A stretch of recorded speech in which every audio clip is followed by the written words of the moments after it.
So back in the days, gumagawa tayong potato skin. Mga taga-Tony Romas boys, alam to.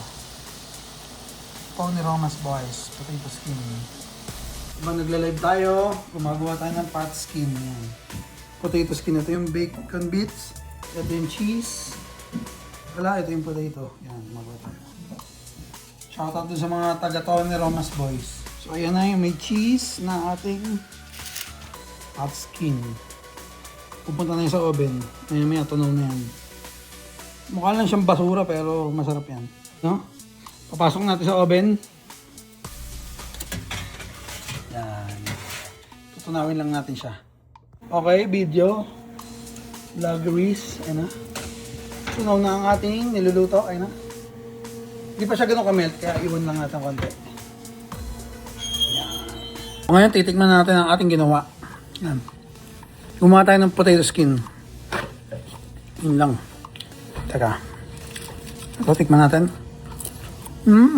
Crispy niya.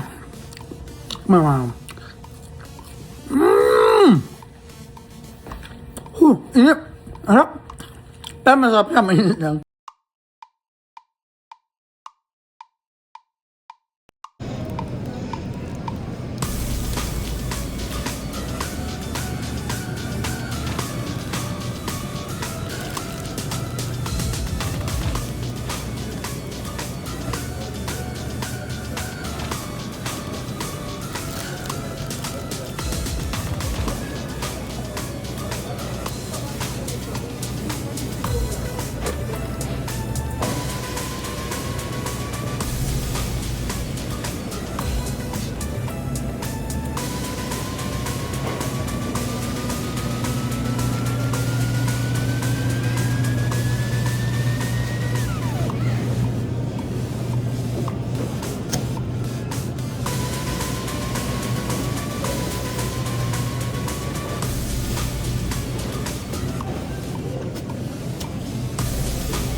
Balik natin back to reality. Nagjo-joke lang ako.